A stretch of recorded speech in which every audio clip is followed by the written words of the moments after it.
Hello, my name is Anthony Smitha. I'm a security specialist at MonuStay, a managed security services provider. Every day we strive to protect a customer's digital assets and IT infrastructure. So today I wanted to talk to you about the hosts file. It's an older file, dates back to the early days of Windows and Linux and even Mac OS. The sole purpose of it was to function as a DNS server. This file basically told computers that when you go to this website, google.com or msn.com, it translates to this IP address. These days, the only reason why we can go to google.com is because we have global DNS servers that handle google.com and blogspot.com and coca-cola.com and dell.com and all the other websites out there, .com, .org, .net, .edu. The global DNS servers handle all of that for us.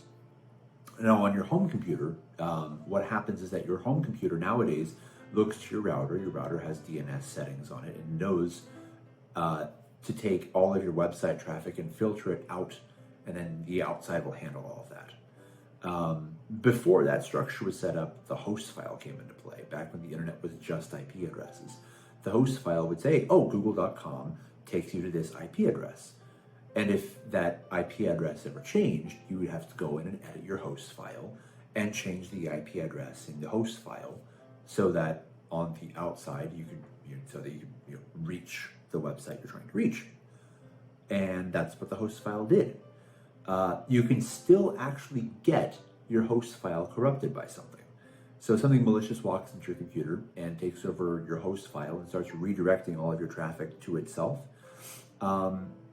That basically means that your computer is avoiding the DNS server, it's avoiding everything else because it has directions built within it to look for this website at this other IP address, which isn't actually that one website. So if you notice that you are going to a particular website, or when you go to a particular website, you're going to a different website instead, while it's not likely that your host file is corrupt,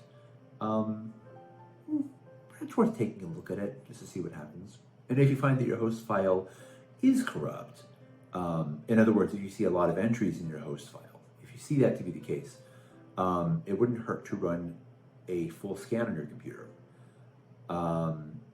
assuming that you have an antivirus or an internet security suite. If you don't, you should get one, because that usually would detect problems with your host file, assuming you haven't turned off all notifications and made it about as dumb of a internet security suite as it can be. Because that's what those notifications do, is alert you to problems.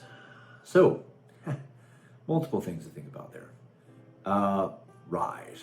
So, the long and the short of this one is, if you don't already have one, get an internet security suite, or at the very least an antivirus. Make sure that it's up to date, make sure that it's active, make sure that it's telling you when things are wrong. So that you can avoid problems like your host file getting corrupt and you never realizing it until you're not able to reach the websites that you want to reach. Anyway, if you'd like to learn more, please give us a call at 703-988-7221 or visit our website at www.monustay.net. Have a blessed day.